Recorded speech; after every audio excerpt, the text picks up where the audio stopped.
Okay, let's start. For those of you who are just tuning in, welcome to the Middle East Strategy Forum. My name is Bijan Ahmadi. I'm the Executive Director at the Institute for Peace and Diplomacy. Our second session for today is titled A New Middle East Security Architecture in the Making. For this panel, we are honored to have Andrew Parasiliti moderating the discussion. Andrew Parasiliti is President and Chief Content Officer of Al Monitor. He previously served as Director of RAND Center for Global Risk and Security and International Marketing Manager of RAND's National Security Research Division, Editor of Al Monitor, Executive Director of the International Institute for Strategic Studies US, Foreign Policy Advisor to US Senator Chuck Hagel, Director of the Policy of the Middle East Initiative at Harvard University's John F. Kennedy School of Government, and Director of Programs at the Middle East Institute. He received his PhD from Paul Nitz School of Advanced International Studies, Johns Hopkins University. He's an adjunct political scientist at RAND and a member of the Council on Foreign Relations. Thanks, Andrew, for being with us today, and please go ahead. The floor is yours. Thank you, Bijan. It's a pleasure to take part in this panel and conference, and especially pleased that Al Monitor is a media co-sponsor of this event. I would probably date myself more than is obvious by recalling the first article or talk that I gave or conference I participated in, speculating on the need for a new regional security architecture in the Middle East. It's been a good investment, a good topic for we policy types. There are, of course, pieces of this architecture in place: the GCC, the League of Arab States, OPEC, if you draw in energy, the UN, the de-ISIS coalition, now the Abraham Accords, others I may be forgetting.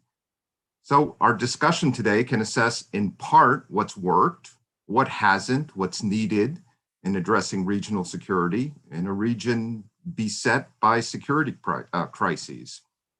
And our discussion today is, of course, informed by this month's escalation in violence between Israel and the Palestinians, the US diplomatic initiatives dealing with Iran and Yemen, the back-channel talks in Baghdad between Iran and Saudi Arabia, the UN brokered path to a political process in Libya, and the lack of such a path in Syria, and questions about the level of US engagement in the Middle East, the roles of Russia and China, and many other topics I am leaving out but will come up in our conversation. We have a fantastic panel to address this. I'm going to introduce them briefly, and then we will start, and it will be in this order, at least the initial presentations. Dr. Denise Natali is the acting director of the Institute for National Strategic Studies and director of the Center for Strategic Research at the National Defense University. Dr. Abdulaziz Al-Sagar is founder and head of the Gulf Research Center.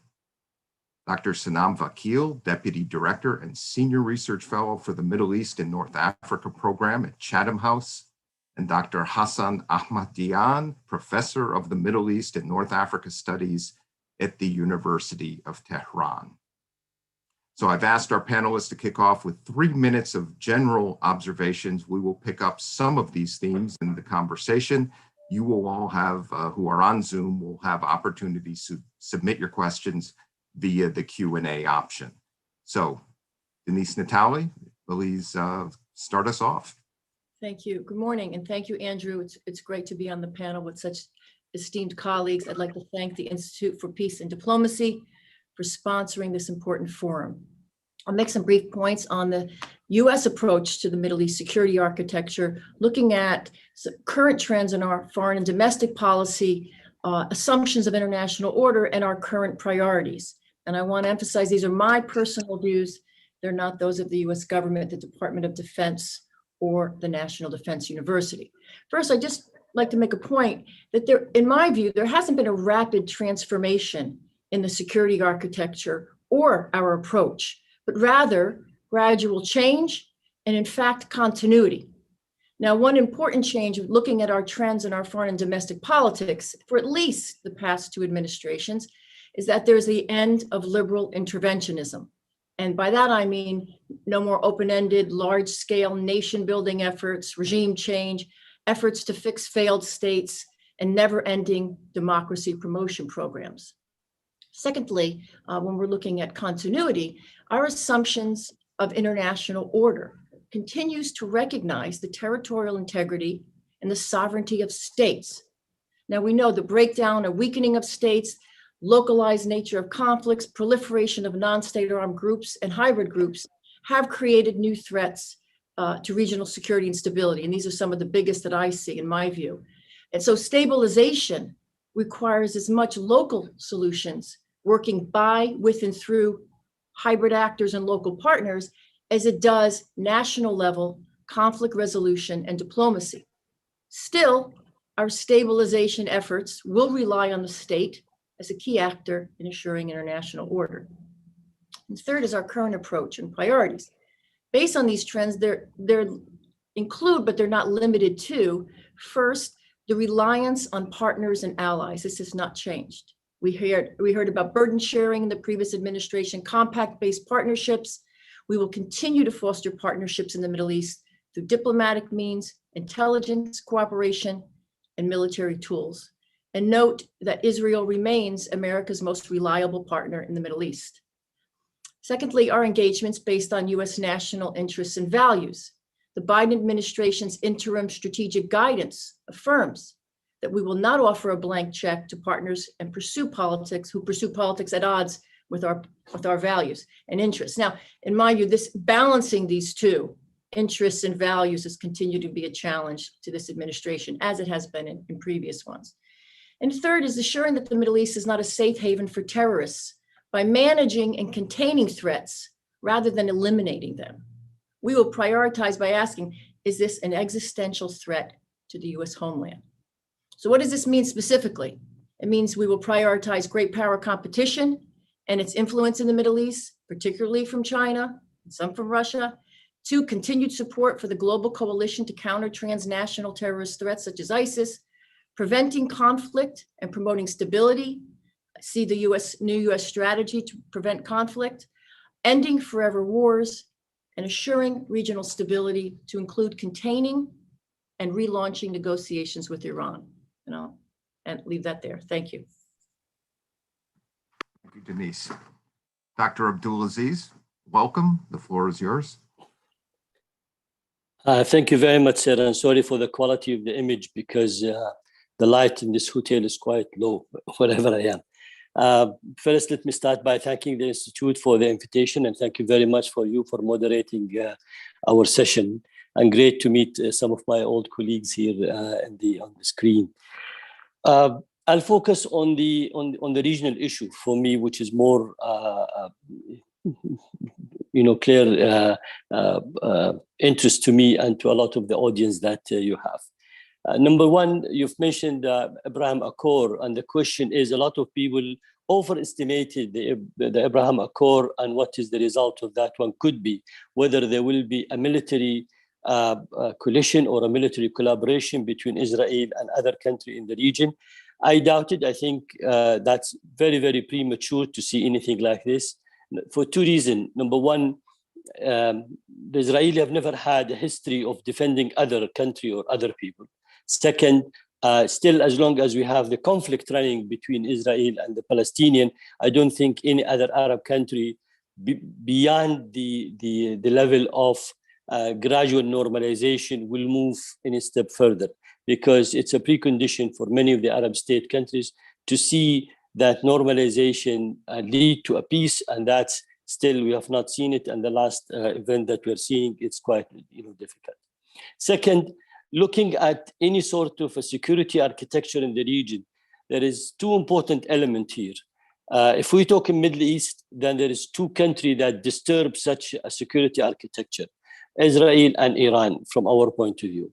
If we're talking about Gulf, security architecture, then it's Iran primarily for us. And the reason why in that, for instance, if I will quote what the King of Saudi Arabia have said in 5 of his speech in 2020, or 2020 and 2021, whether it's the 75th anniversary of the United Nations, the G20, the Shura Council, many of his official, Iran remain as a threat as a very high-level threat for Saudi Arabia and for the regional security from the Saudi perspective. And maybe some of the other Gulf countries join them in the same assessment of the threat. Maybe some other country, they don't have the same principle of threat or level of threat, perception, but at least from the Saudi, the major dispute is the following. We believe the international community is focusing on the nuclear program and the missiles, while we still believe the regional agenda, it's quite important and extremely important to be taken in account. So the international community is focusing because of the threat on the nuclear, and because we understand that Israel would like to maintain a nuclear superiority on the region.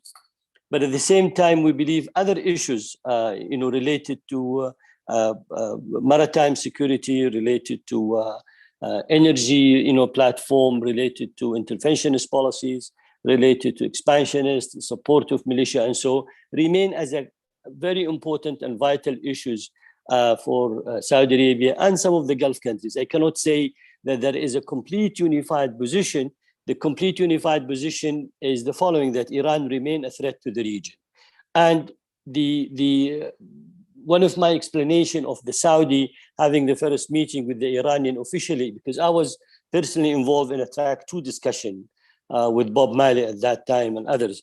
But at the same time, moving toward the direct meeting between the Saudi and the Iranian, I think there is 2 important reasons. One, maybe the Saudi at this stage, consider Biden administration not committed at the same level they thought they will be during the time of Trump administration. So the lack of confidence on the level of commitment from the administration have led the Saudi to maybe start, first official dialogue in Baghdad. The second, of course, they wanted to respect the Iraqi wishes and intervention. In principle, they're not against any discussion. They're not against any talk, with Iran, but they would like to make sure that the agenda that both are focusing on, it's in the same track. So the other point that I would like to mention also, which is important, is there a role for the Russian and the Chinese in the regional security? As far as we are concerned, I think Russians have failed to do anything in Syria after 6 years, with the exception of maintaining Bashar al-Assad in power. At the same time, we don't see their role really as a quite active and important role when it comes to the security architecture. So Syria is a big failure, in our opinion, for the Russian. They could not really bring any sort of addition. Plus, the Russian and the Iranian are fighting at the same territory, both under the legitimization that the regime in Syria have asked for their own intervention. The Chinese are more of a buyer and seller relation until now. They're interested to buy more energy, but at the same time, not really playing any significant role when it comes to the security architecture of the region. So we are with the idea, and we would love to see an idea based on the principle that we accept, which is non-intervention, non-aggression, respect of sovereignty, all the issues that, under the international laws and so. But at the same time, we don't see it at this stage, that a real security architecture has been or is there, to be followed. And I think in any security architecture, either you go holistic approach or you go into a very clear definition. And the clear definition, in our opinion, could be something like a free zone of WMD, Gulf free zone of WMD, because there is already 7 agreements exist in the world, when it comes to a regional agreement and regional structure. But with that sort of regional agreement and structure, you would need to have all parties to be in agreement. The holistic approach that takes into account everything, I think there is a lot of still struggle between the major power that they would not agree to such a structure in the near future. I think I've taken my 3 minutes, but I'll be happy, of course, to come back with any comments you want, sir. Thank you, Abdulaziz. So now? Thank you so much, Andrew, and thank you to the Institute of Peace and Diplomacy for this invitation. It's such a pleasure to be here alongside distinguished colleagues. As we're talking about regional security, I thought it would be a great opportunity to draw upon some recent work that we have been engaged in at Chatham House that has looked at regional security as part of a process of conflict stabilization in the region, and also examining in particular how to address Iran's role in the region, which remains a persistent driver of regional stability in multiple arenas outside of Iran's borders. As part of this project, we interviewed policymakers and analysts in 15 countries around the world, and we've recently released a report that tries to lay out, again, drawing from the data and the findings, a process to build towards regional security. Our data suggests that a regional security framework is urgently needed for the Middle East, but that process requires significant investment from regional actors, but also from external actors to de-escalate and build a bottom-up process. And so in this work, we lay out what that process looks like. Again, drawing from the data and findings, respondents indicated that the first step towards regional security would be a bottom-up process where the JCPOA is stabilized, and that would be a foundational first step. And from there, again, with international investment led by the United States, but not solely, European actors alongside Russia and China would be called upon to shepherd through a number of parallel tracks. These tracks would seek to build the longer and stronger JCPOA that has been oftentimes referred to strengthen the deal, to address the timelines and sunsets that will be expiring within a number of years. But beyond that process, at the same time, to bring together regional states in an effort to de-escalate and address Iran's role in Lebanon, Syria, Yemen, and Iraq. But in addition to Iran's role, to broaden those negotiations and also bring in regional actors that are also supportive of proxy and hybrid actors in the region, and also engaging in destabilizing regional activities. So this is a process that we have laid out that requires, of course, a huge amount of international effort, but our data pointed to that the need for regional states themselves to bear a huge amount of responsibility in this process. Without that sort of buy-in, no regional security architecture can be arrived at. So we also lay out a number of confidence building measures and discussions that can be taken alongside these parallel track processes to de-escalate the Yemen war, to address the ongoing conflict in Syria, and so on, to build opportunities for discussion and ultimately build some incremental trust that has really widened over these years and continue to perpetuate significant conflict throughout the region. I will say that in addition, we really laid out this sort of pathway, and again, are very mindful that it is a hugely ambitious process, but our research pointed to the urgency of addressing these issues really right now. And there are a number of reasons why and incentives for regional states to engage in dialogue and de-escalation. For Iran, should there be a deep interest in stabilizing the JCPOA, engaging in regional dialogue is necessary to prevent the JCPOA from being destabilized again in the future.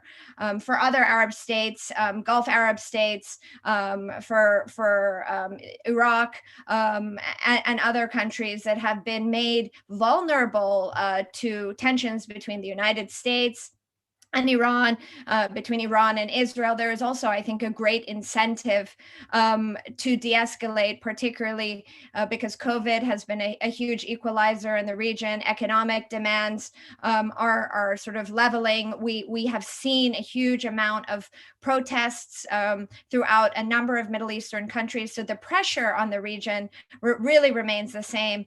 And since the Arab Spring a decade ago, a lot of these bottom-up concerns continue to be unmet. And so the risk of issues boiling over, as we're very much seeing in the Israeli-Palestinian context today, continues. So there is a cost to continuing to do nothing. I think this is sort of an urgent moment. And with the arrival of the Biden administration, there seems to be some renewed sense of obviously regional activism that we're witnessing through the bilateral back channeling and engagement that has surfaced between Iran and Saudi Arabia, but also other countries seeking to perhaps protect their interests, but also the Biden moment is one where the U.S. administration is engaging more multilaterally. And this has renewed greater confidence in Europe and a greater hope that there will be more collaborative investment in stabilizing regional conflicts in the Middle East.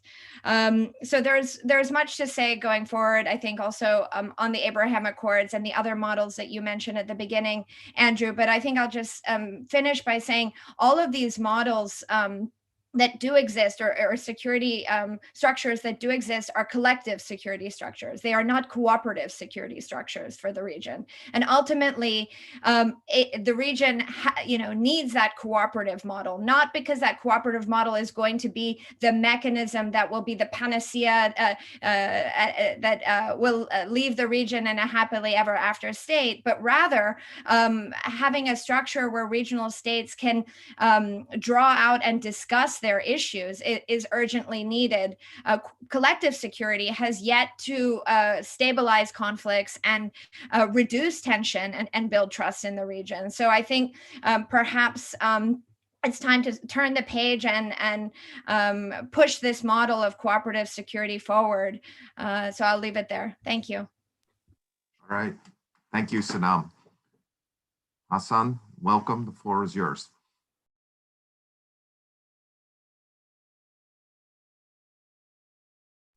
You're on mute, Hassan. So thank you, Andrew. Do you hear me now? Okay. So thank you, and thanks to Bijan and Yunus and their colleagues for setting this up and having me on this rather interesting panel. Speaking of regional security architecture, I would say we need something, a background for that, which is a balance in the region that can be acceptable to all, or at least parties can live with in the region. We lack that balance in the region. Imbalance is the main feature nowadays in the Middle East. And I think it has many reasons. This imbalance is rooted in many variables, but two, I think, stand out. The first is regional rivalry. We have Iran-Saudi rivalry, the Qatari-Saudi rivalry, the Turkish-Saudi rivalry, Iran-Turkish rivalry, many rivalries in the region. And they have played a significant role in the imbalance in the region. But we have the role of external powers as well. And in this, I think the United States stands out because other global powers are yet to compete with the effect the United States has in the region and its development to this day. So its role specifically in the past 4 years has added to the imbalance in the region, as opposed to instead of adding to the balance or lowering the tension and trying to create a more balanced equation in the region. And it happened in two ways. The first is by isolating Iran and trying to diminish its regional role. Isolating any regional power can be catastrophic in the region, no matter if it's Iran, Turkey, Saudi Arabia, or others. it has been proven that isolating any regional power can free the potential, the devastating potential of rivalries, even heaten the rivalries in the region. And that has been the case the past 4 years. Also, the United States basically have given its allies and client states a window to operate like never before. We see that in many instances, in the siege on Qatar, in the way the Saudis have tried to engage Iran in a very unprecedented manner, taking the war into Iran. The rhetoric, the policies have been unprecedented. That I think has a lot to do with the U.S. policy. And as Dr. Abdulaziz has mentioned, even a feeling that the U.S. approach is changing can have a crucial impact on the way its allies in the region can operate and deal with their issues and with their regional rivals and friends. I think there is a new space in the region, and within this new space, there are talks in Vienna on the revival of the JCPOA. There are talks that are, according to reports, are moving very in the right direction. There are talks between Iranians and Saudis in Baghdad on Yemen and other issues that I think wouldn't have been possible without the change in the U.S. approach in the region. So the U.S. Moving to a more sort of balanced approach in the region can add to the balance in the region, and this can play a key role in bringing up the need for or talks for a regional security architecture. Without a balance, I think we cannot move to that direction. So the Iranians have stated time and again their readiness for dialogue with the Saudis, but the Saudis didn't really welcome this until the change in the United States and the change the Saudis felt in the U.S. approach in the region. Non-aggression pact that the Iranian have proposed to their neighbors, including Saudi Arabia, fell on deaf ears until I think the new approach in the United States is being felt in the region. So moving forward, I think there is a better chance based on the new U.S. approach for regional dialogue parallel to the international dialogue that are going on in Vienna that can restore some of the confidence in the U.S. as an actor that can be more balanced in its approach in the region and add to the balance in the region. I'll leave it there, Andrew. Thank you. Hassan, thank you, and thank you all. Those were outstanding presentations, a lot of material to digest and to get into now in our questions and discussions. And Abdulaziz, I'd like to bring you back into the conversation first. You said that there might have been over expectations for the Abraham Accords. We have now quite an escalation between Israel and Hamas and Gaza and Jerusalem, some of the West Bank and Israel proper. Is there any prospect that the Abraham Accords, which are significant developments, and a normalization track between these Arab states and perhaps other Arab states can be impactful in a regional security architecture? If not the Abraham Accords, then what? Or is regional security discussions about the Israeli-Palestinian issue a non-starter? Well, I think there is three different zoning in the region if you want to look into the security architecture. One, if we talk about the Gulf region, as I said, the environment is different, the agenda is different, and what they're looking for is different. If we're looking at the Lebanon, again, it's slightly different because it does involve Israel a lot on the Lebanon. When we talk about Syria, Jordan, Lebanon, Hezbollah, and all these issues. Again, when we talk about North Africa, it's going to be a different, Tunisia and Morocco and Algeria, they're not very much concerned about the threat perception on the Gulf side. So there are zoning we cannot talk. This is why when I said, if we talk about Middle East, there's two countries, significant one. and both are not in agreement, Israel and Iran, both, because it's a two different agenda, two different approach to the subject. If we talk about the Gulf, I think it's Iran and the rest of the Gulf countries that can be, can reach some sort of a formula. I am personally of a great supporter of President Rouhani initiative when he talk about the non-aggression and the non-intervention.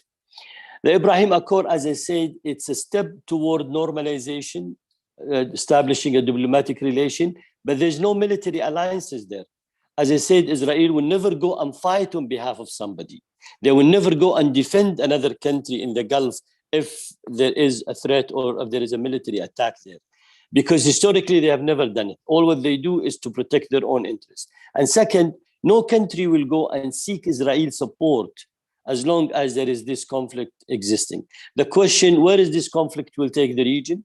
How is that going to escalate? Will there be any sort of a ceasefire? So far, Hamas is insisting with two conditions.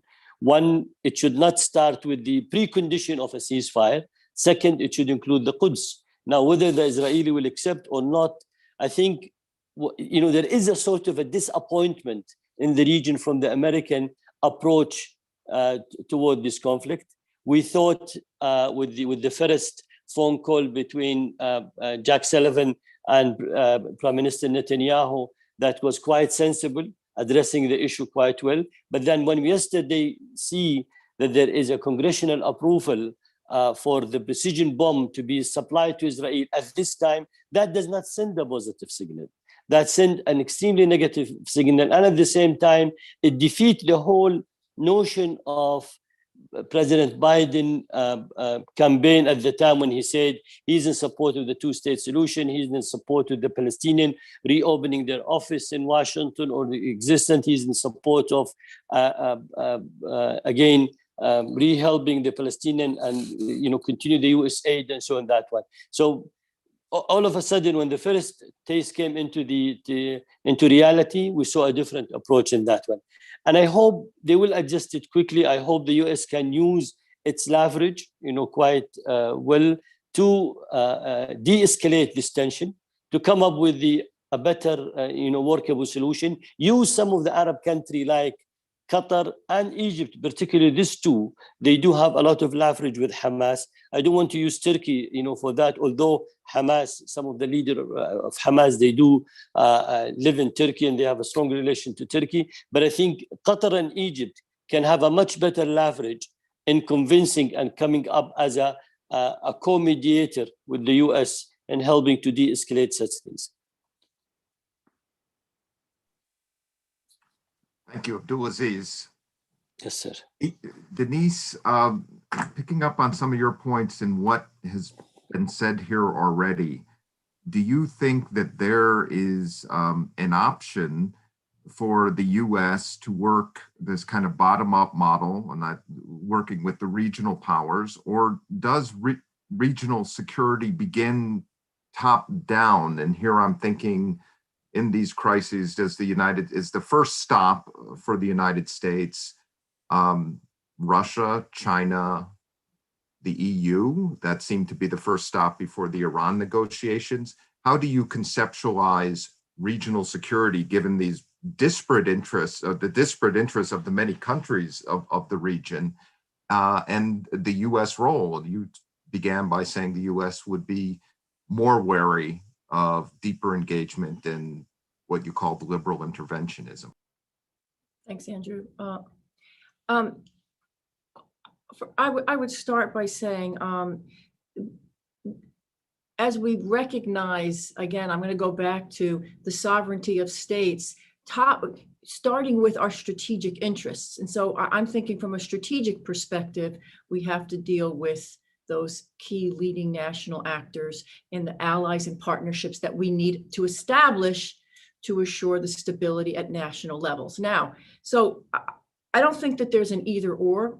I obviously am focusing on the strategic level, but when we're talking about stabilizing some of these key areas of the Middle East, and I focus on fragile states, This is where when we talk about Chinese engagement and great power competition in the Middle East, for example, where is it happening? It's happening in places that are fragile, the gray zones, areas where they can penetrate. So there will be local actors that we will need to work with, because the fact of the matter is states can no longer control certain territories in their borders, right? Let's look at Syria and Iraq and other places.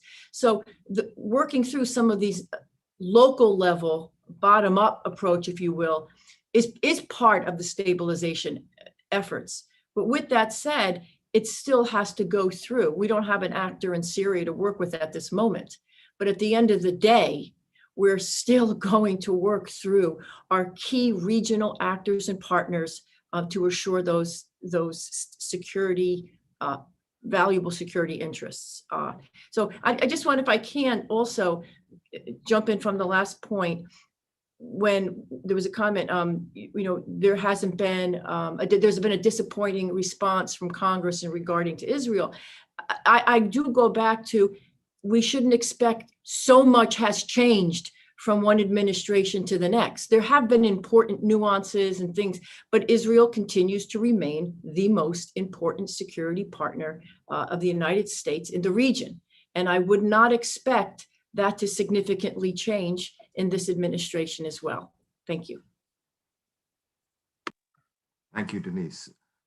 Sanam, I read your paper, and congratulations to you and Chatham House. Very thoughtful, engaged piece. And one of the critiques of the JCPOA, which you seem to be addressing in the paper, is that there was a lack of a regional engagement. The current Vienna track currently focuses specifically on the nuclear dimension, although we mentioned and we've talked about these so-called back channel talks between Saudi and Iran and Baghdad.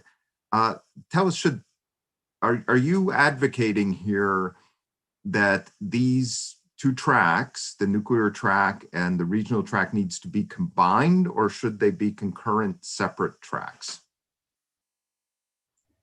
Thank you, Andrew. I am not arguing that they should be combined. I think they should definitely be separate, really because the participants and the interests are not the same. And Iran has, first of all, insisted that the JCPOA be stabilized with the P5+1, since we're assuming the US is returning. We can refer to them as the P5. But really, from my work on the regional issues, what has emerged is that it's really unclear who Iran would sit down with to discuss regional issues. We don't see a scenario where Iran would sit down with the P5+1 and hammer out a regional deal. That regional deal has to involve other regional states that have contentious issues with Iran, and vice versa.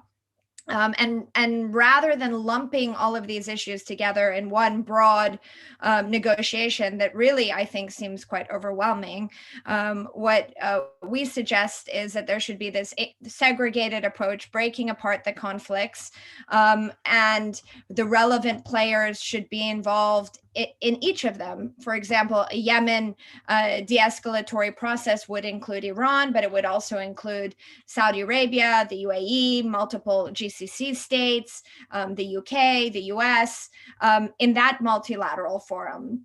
Whereas a Syria process would bring other actors to the table. And I think that by regionalizing a dialogue with Iran, there are a couple of things you can accomplish. First of all, Iran in any kind of regional dialogue is going to ask and bring sort of many files and requests that other states might have to compromise on as well. Its missile program, should it ever be put on the table, and if we ever can imagine a compromise on certain aspects of Iran's missile program, will have to be met with some kind of compromise from regional states to create some defense symmetries in the region. So by regionalizing these discussions, the onus is not just on Iran, but other players at the table to make compromises. Additionally, Iran is without a doubt a regional disruptor and destabilizer.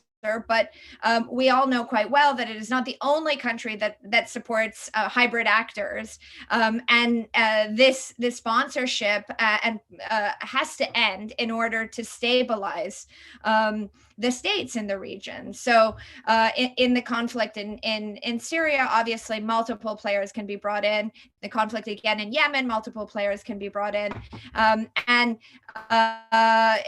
a sort of leveling up of this kind of behavior has to be made, and concessions have to come from everybody. The idea that it's going to be a zero-sum negotiation with Iran, I think, is a little short-sighted and will ultimately not address any of the conflicts. This is sort of the pathway that we are sort of laying out. It is much more complex.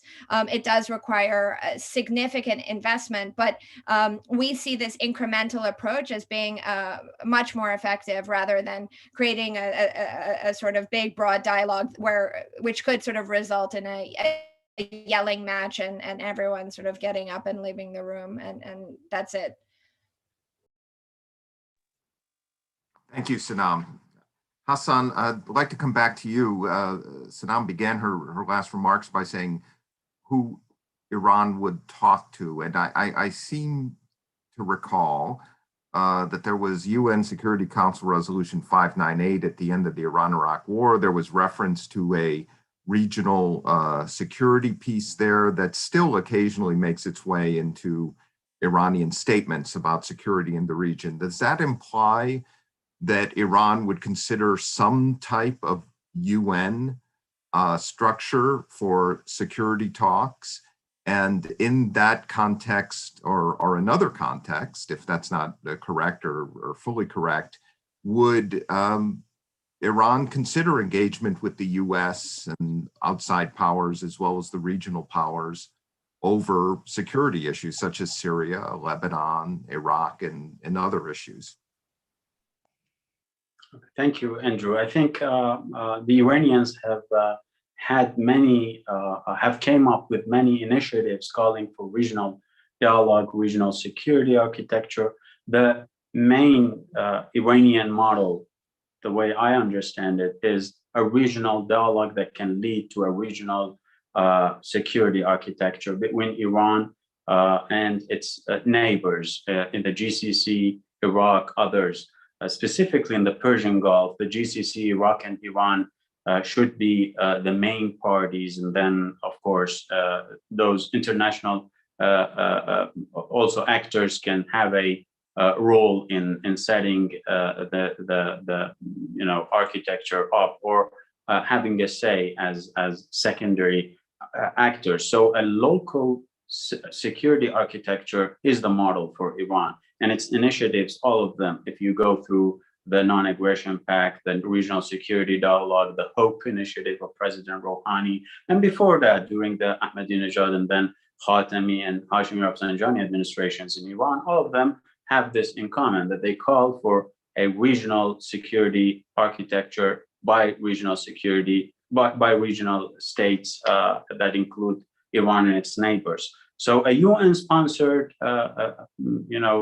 initiative, I think it won't be something that Iran won't agree to if it's to include all the regional actors. But Iran's main issue with previous, initiatives on the part or U.S. policy, but specifically in the Persian Gulf, is that it excludes Iran and then Iraq, and basically it focuses on some countries in the region trying to isolate. That can't be acceptable, but a UN-sponsored initiative that can include all, I don't think that would be out of the picture.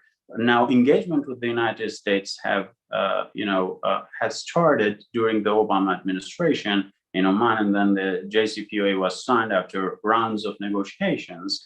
But now the Iranians, the main argument is that It's the United States that went out. It didn't want to continue engagement by withdrawing, i.e. violating the JCPOA and getting out of that table that was there that it could engage Iran through or on. So it's on the United States to start getting back to its commitments, getting back to the negotiating table, getting back to the JCPOA that can then give a table for though not direct engagement, but multilateral engagement between Iran and the United States.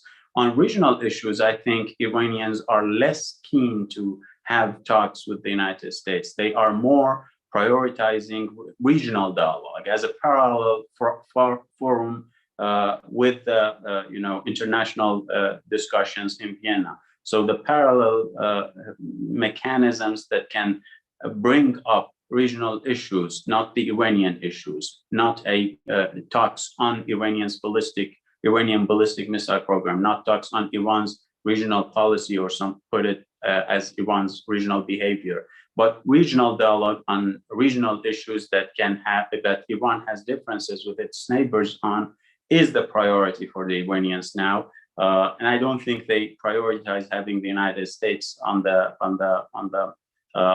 table, because, as I said in my previous intervention, or the initial intervention, the Iranians see, and I think it's a very strong argument here, is that the United States' role in the region, taking sides, has added to the imbalance in the region. Now that we need more balance to bring regional actors together to work out a framework for regional security, the United States can only devastate that with its might, with its effect on the region.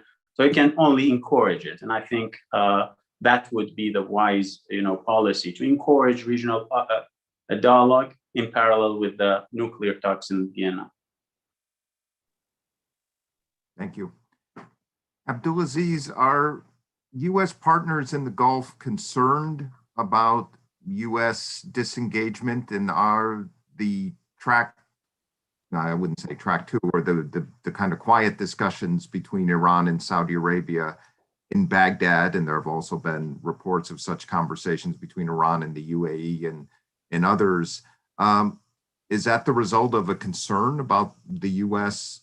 stepping back? How do you see those developments? It's a great question. At the time of President Trump, maybe there was some expectation, since they were trying to explain they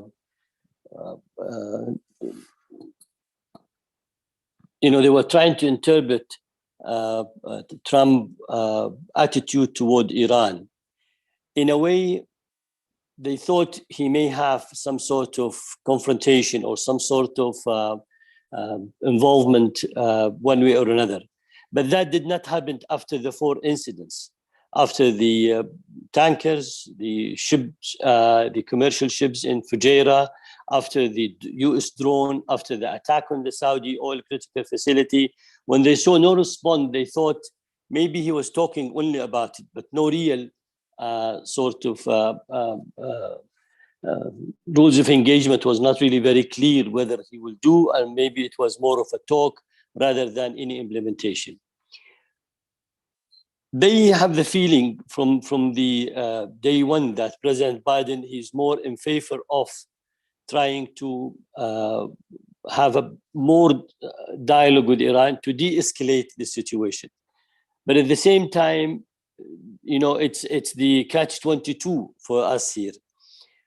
Who says that Iran will agree to go into a regional security dialogue and implement some of the or at least address some of the concerns on the region? In other words, if today US go back to JCPOA, non-conditional, if they remove all the sanction, then what sort of guarantee do we have here in the region that that Iran will go back to a regional security dialogue, and Iran will try to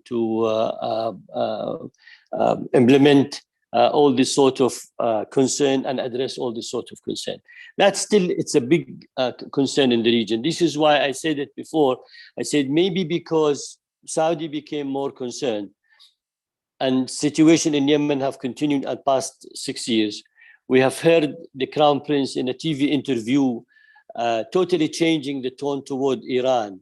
He's not calling them as a threat as he used to. He's saying, yes, there is some sort of threat to remain there on Iran, but he was far more friendly. He wished the Iranian people the best. He said they deserve the best, and we would like to see them in a much better position. And that's a total change of tone, total change of policy approach that you can see. I think the two motivation for it, one is Saudi, enough problem we have in the region and enough escalation in the region. And we are of the opinion that, yes, de-escalation will benefit every party.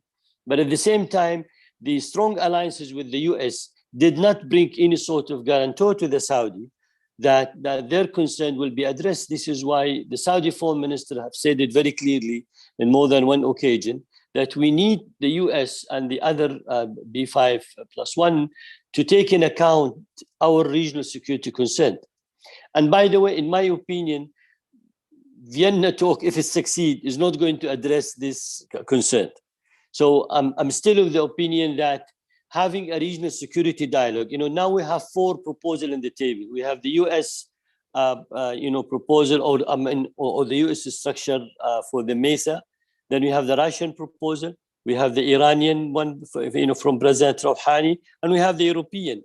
And we have Sanam proposal. We have Sanam architecture, new security architecture. I think we need to have a mix, a blended one, addressing all the different concerns and coming up with a new position, with a new structure that can guarantee continuity, can bring the guarantor. And the guarantor here, we need to have the multilateral, guarantor. In other words, yes, we need the UN in one hand, but we know the UN have no teeth. They cannot really implement anything. We need the US, we need the European, but we cannot antagonize the Chinese and the Russian, because still for the Chinese and the Russian, the two countries which is very important for the security of the region is Pakistan and Iran, and they're not going to compromise about that. And if you want to have a proper security architecture, these two countries, China and Russia, despite of my comment that the Russians did not really play any significant role in the security architecture of the region, neither the Chinese, because the Chinese are more focusing on their commercial and buying and selling relation. But still we have to, bring their concern and bring them involved in that one, if we would like to have a real security architecture. But it starts with a strong political will. And I'm very happy to see that positive signal from Saudi Arabia that is taking place. Very happy to see that even a second meeting in Baghdad is taking place. And the discussion on re-establishing a political or a diplomatic relation and sending ambassadors back to Tehran for the Gulf countries is under discussion. The last visit of the ruler of Qatar, which is the last day of Ramadan, to Saudi Arabia was quite important, because I'm sure the 3 main discussion or the 3 main issues has been discussed. One of them will be, of course, the relation with Iran, and how do we see, to have a collective, position from the GCC country instead of having a different individual. Because until the rapprochement between Saudi Arabia and Qatar, we used to have a divided position, 3 by 3. The Saudi, Bahrain, UAE is in one side, Kuwait, Qatar, and Oman is on the other side. But hopefully now we will have an acceptable compromise between all the 6 GCC countries to have a unified position that can help in the discussion with the Iranian. And it is much better, of course, for Iran to have such a unified position, because that can help a lot there. Abdulaziz, thank you. And you brought up thank you, sir. My next topic, which is Russia and China. And I'd like to turn to Denise first on this. As the US thinks about regional security in the Middle East, as much as it does think about regional security in the Middle East, it also comes in the context of great power competition, how we see, we, the United States, see the rivalry with Russia and China. And that is indeed, the main focus of our geostrategy. Do you believe that the US could or should shape regional security in the region to be inclusive of Russia and China, or would it end up, and should it end up being focused on containing Russia and Chinese influence in the region? The question for me, sir? That was for Denise, but Denise, sorry, Denise. Yes. If you want to come in after that, no, sure. Or say something. Would love to hear Denise what she said. Thank you. Yes, we are focused on Chinese influence. And again, this is about the destabilizing aspects of, let's take China, for example. This is not against the Chinese people or everything about China, but it's the Chinese Communist Party and the way that it is upending whatever type of liberal norms or order that we pay attention to. So China, having countries buy into Huawei or the Belt and Road Initiative or the types of dependencies that these lead to that are not based on the types of values and interests that undermine our security interests is the reason for this.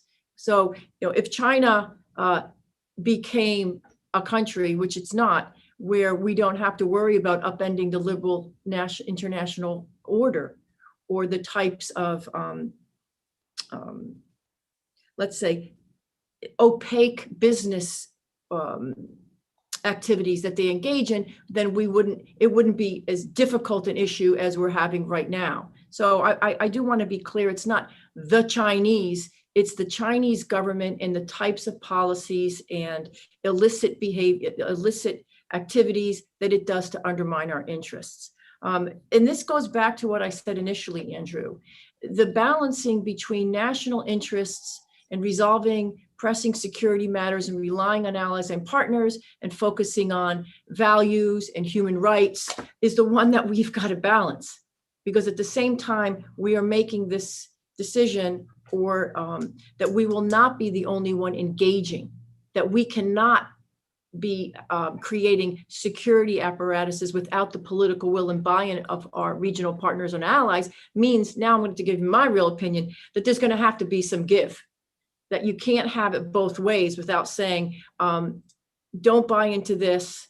If we don't want people to buy into China's Huawei, then we have to offer an alternative, right? If we don't want to get involved in country X to provide security, then we're going to have to, hold our nose and create a deal with somebody else who may not be the leader of human rights in the region. I don't see it two ways. Can I just make one point, by the way, on the previous conversation? It'll just be 2 seconds. When you talked about a balance and trying to get, the United States created this imbalance in dealing with Iran. And I just have to, I can't help myself, I just have to say, it does become an imbalance when a country threatens to annihilate our key ally. It does become an imbalance when a country threatens and attacks the assets of a key regional ally. And it does become an imbalance again when you have the types of vitriol and support for terrorism that is engaged. So I don't see this as creating an imbalance. Some of it could be responding to certain types of behavior. And one final point is when you're looking at the JCPOA, yes, this administration is coming at it from a different approach. And yes, there's reason for optimism in the way of relaunching. But there are 3 key elements here that is up to Iran. And there are hardliners in Iran, let's be frank here, that I just can't see saying, we're going to change our support against Israel, our human rights regime, our ballistic missiles program. So the issue of targeted sanctions in and of itself, I don't see changing under this administration unless those 3 elements change. So there are very good points taken, and I respect that, but it's not, again, the entire country, but you do have hardliners that are going to be the biggest obstacle apart from a United States government that is amenable to negotiate. That's all I have to say. Thank you, Denise. Hassan, I think you wanted to get in here. Just quick points. I think when the United States withdrew from the JCPOA, that was the cause for increase of tension in the region. So it's I wouldn't expect the U.S. sending the global hawk to Iranian airspace and Iranian shooting it down without that episode before. So the cause and the result are different from the Iranian perspective from what you described. I think there are good reasons for it if we go through the sequence of events in the past 4 years. So the Iranians were very much, observing their commitments in the JCPOA and trying to, and they fought against ISIS. They did a lot in the region that the United States did the same. I mean, there were mutual interests in the region as well. And they didn't work against the United States in that sense. But the United States, to Iranians' surprise, moved against all of that, moved against the JCPOA, and started isolating Iran, targeting it with the most severe sanctions campaign that targeted ordinary Iranian, targeted us, the people, not the government or anyone else. So it was on the cause was the U.S. policy, and then the Iranians responded to it. So I think the other issue is that when talking about the regional architecture and how the Iranians are dealing with it, the Iranians have seen time and again that the United States is siding with some parties against others, including in the Israeli-Palestinian conflict. You can see that during the Trump administration, there was a clear siding with the Israelis against the Palestinians in the Jerusalem, episode, in the Golan Heights, in many issues, in the settlement movement. And now you see the result. And the Iranians, I'm not surprised to see them side against the U.S. policies in the region because of that, the cause that the U.S. policy is, and the Iranians that are responding to it. So within Iran, the narrative is totally different. For 300 years, the Iranians insist that we didn't attack any of our neighbors, but we were the receiving end of it from our neighbors, supported by the United States, and from the United States, targeting Iranian targets and also sanctioning the country. So it's totally different, a different picture from when looking at it from the Iranian perspective. Sanam, how does your study address these different perspectives and also the issue of Russia and China? Thank you, Andrew. I just first like to, obviously the different perspectives, different worldviews are important to consider.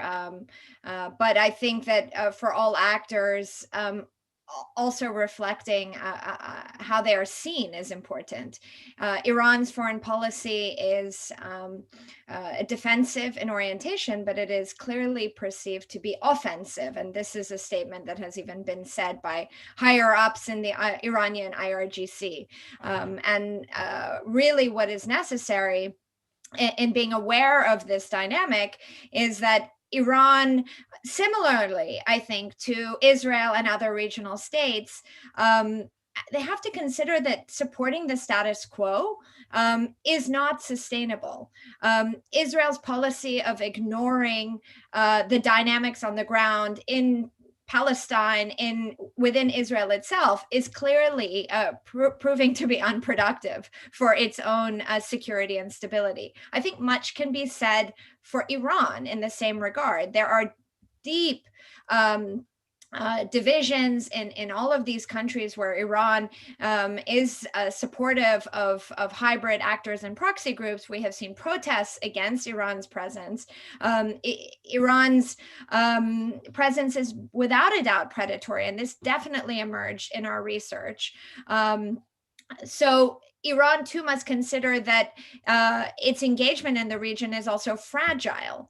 So it's not an incentive for Iran. And while again, it has helped Iran protect and push its security threats far away from its borders, ultimately there has been a huge blowback and a cost to Iran for its regional policy. So I think it's important for, again, all sides to reflect on whether this security strategy is ultimately sustainable. I would even go so far far as to say that the JCPOA was made vulnerable by Iran's very aggressive engagement in Syria. If that conflict had not taken place in the way that Iran got involved, perhaps there wouldn't have been the blowback and the erosion of Iran's influence and soft power in the region. This is a bit of hindsight, but I think an exercise that is worthwhile reflecting on. And I think, taking it back to your question, Andrew, when we do consider the regional security architecture, I think for Iran, though, because it is defensive and strategically isolated, mainly by its own choice, and that's important to consider, but strategically isolated, having more external powers at the table would create a balanced environment for Iran, diversifying the risk and increasing the level of investment. I don't think that instability necessarily benefits Russia and Russian interests, and definitely doesn't benefit Chinese interests. The Chinese, we know, have long sort of ridden on the back of the US security architecture in the region, and they're not currently willing to carry the weight or the water in managing regional security. So I think that there is an argument to be made that everybody should be involved to stabilize the region and draw the benefits from these relationships rather than to be weighted down by these cumbersome conflicts. Thank you. Abdulaziz, I'd like to bring you back in here regarding China and Russia, and picking up on Denise's points and the other points that Sanam and Hassan made. Should the US be concerned about Chinese and Russian influence in the region? Do our friends in the region, American friends in the region, see this as a contest, a zero-sum contest, or is this something you can live with, that you see as a no threat to the United States? And do you support his Russian role in regional security as well? Well, let me use what Henry Kissinger said one day regarding Russia. He said they are a producer of raw material, but not of products. And I think we understand it in the region. Russia is a producer of raw material like us. They have oil and gas. Probably they have some of the defense equipment and some of the aerospace industry, but they are not really a supplier of a commercial product like the Chinese. This is why when you look at the Russian presence in the region, with the exception of a few countries like Algeria and some other in selling some weapon system, their commercial transaction is quite low. And Saudi Arabia they wanted to encourage the investment in Russia by creating a joint sovereign wealth fund, but that did not really work out. I mean, it was supposed to be for $10 billion. I think only 20% of that have been invested, and not a great result there because of the different mindset.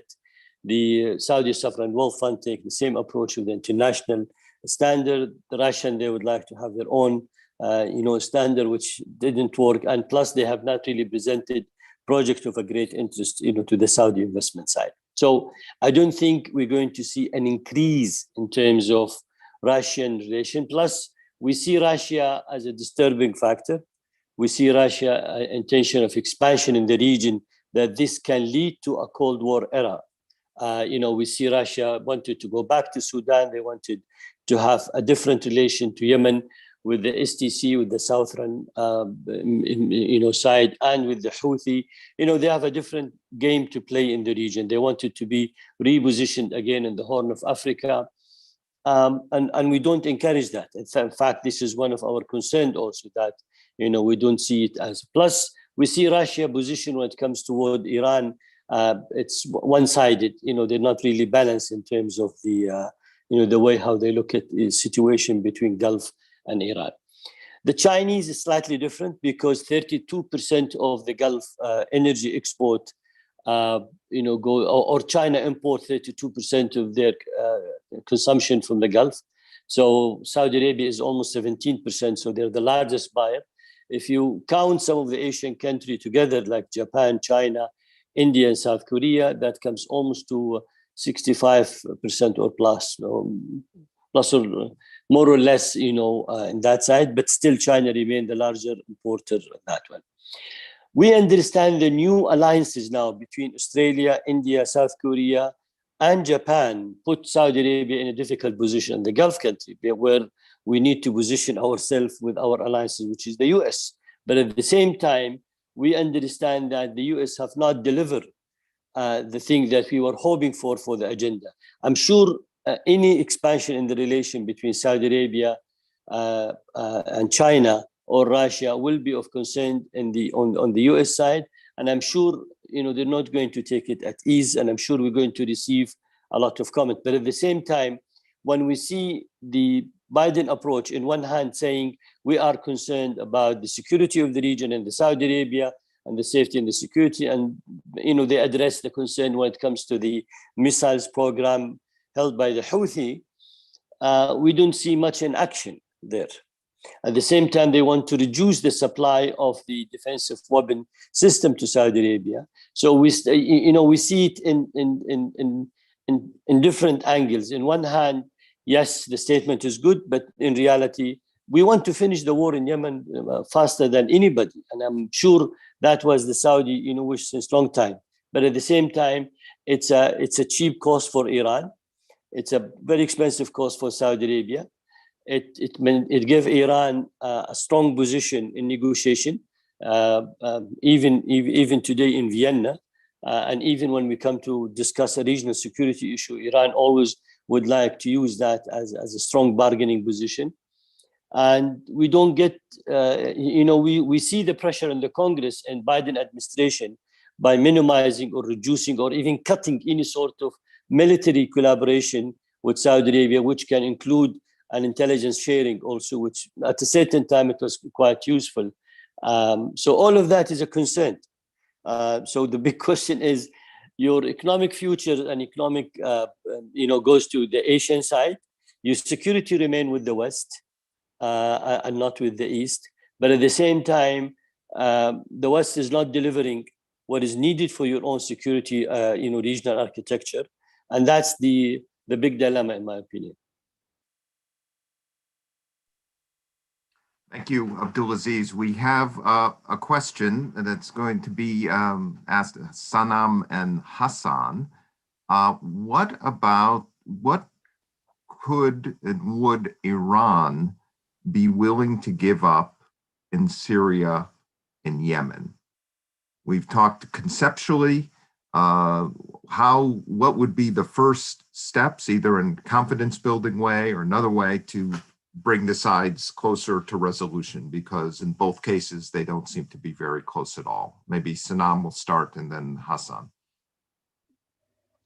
Thank you. I think it's good to get down to the meat of the issue.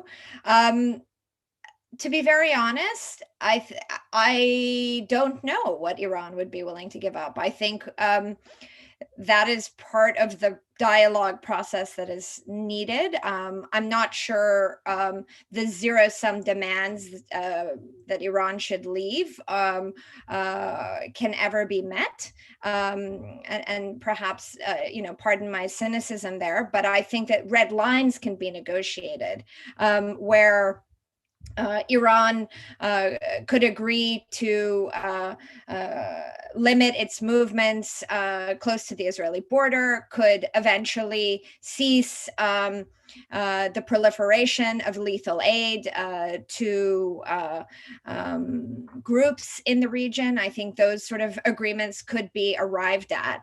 In Yemen in particular, I think it's really urgent that demands or asks of Iran are quite specific. We know that Iran's relationship with the Houthis is not as developed and not as established as its other relationships, like that of Hezbollah. But I don't see the strategic, it doesn't make strategic sense for Iran to abandon its low-cost positioning in Yemen, even though we all, as analysts, argue that Iran could and should leave Yemen or sort of, because it's a low-cost investment. It appears that it could reduce the nature of that relationship. I think strategically it doesn't make sense for Iran to do so. So finding specific areas where Iran could cease and desist in proliferating lethal aid, I think is above all the most important. And second of all, reducing Quds Force presence in foreign countries. I think that should also be clearly on the list of red lines. Beyond that, soft power and economic relationships are not one that I think the international community can limit. Yeah, I'll leave it there. Thank you. And Hassan, to bring you into this, and let me ask if you could answer in addressing a kind of broader question. Does Iran consider its Syria and Yemen policies successful in terms of its security, in terms of its power projection? We hear sometimes in the West that there's a discontent with Iranian policy, maybe among young people, students, or parts of the population, with Iran's deep engagement and spending via the IRGC in Syria, in Yemen, or perhaps for getting involved deeply in the Palestinian issue through its support of Hamas. Tell us a little about the context, the mood there about those policies, and what you think would be the first steps in a negotiation if we got to that point. Thank you. I think, within Syria, there's a functional framework that is the Astana process, and there is the Geneva process as well. And there is a UN-supported Geneva process that can lead to, some outcome in the future. Now, we know that the party that wins the war usually ends up dictating its position on the others. But obviously, the Iranians have made it clear that they are supportive of any political framework that can lead to internal sort of reconciliation within Syria. Now, dictating a policy or something on the Syrian government or Iran's Syrian ally is out of step with the Iranian strategic tradition. The Iranian alliance building mechanism tells us that the Iranians won't just negotiate on the part or on the part of their allies. They would channel their allies' views and try to convince them into agreeing to some reconciliations or some concessions. And the same goes to Yemen as well. I think the Yemeni issue is the Iranian have made it clear to the Saudis that they can try to convince the Houthis to agree to a ceasefire. Now, for now, up until now, at least before the round of discussions in Baghdad between Iran and Saudi Arabia, the Saudis were reluctant to agree to any role the Iranians or recognize any role the Iranians can have in the Arabian Peninsula. Now they seem more open to that. So I think the Iranians have a political capital in both Syria and Yemen that they are willing to work on for to further a political settlement, both in both cases, specifically in Yemen. But beyond that, I think that things are left to negotiations. As I said previously, one-sided demands cannot materialize in the region. Specifically, when it comes to Iran's regional policy, things should be regional, multilateral. The same goes also to the Iranian ballistic missiles program that people are talking about it in the region. I think historically, there is no unilateral conventional arms control agreement. I think the Iranians also will not be the first country to agree to such a sitting. So both in the region and in terms of their defensive capabilities, the Iranians are willing to engage, and based on the engagement, they are willing to invest their political capital in both cases and beyond these two cases. But beyond that, I think we should wait and see how negotiations might materialize at the end of the day. Thank you. I never like to be the bearer of bad news, but our time is up. I feel we're just getting started. We had many more questions. I had many. There were people quite engaged online. I want to thank our panelists, Denise Natali, Sanam Vakil, Hassan Ahmadian, Abdulaziz El Sagar. This was a fantastic conversation. I thank you all. I'd also like to thank the Institute of Peace and Diplomacy for putting this all together. The next panel starts in 10 minutes. That's 12 o'clock Eastern time. It's titled Great Power Competition in the Middle East. So look forward to seeing you on Zoom for that one as well. Thank you all.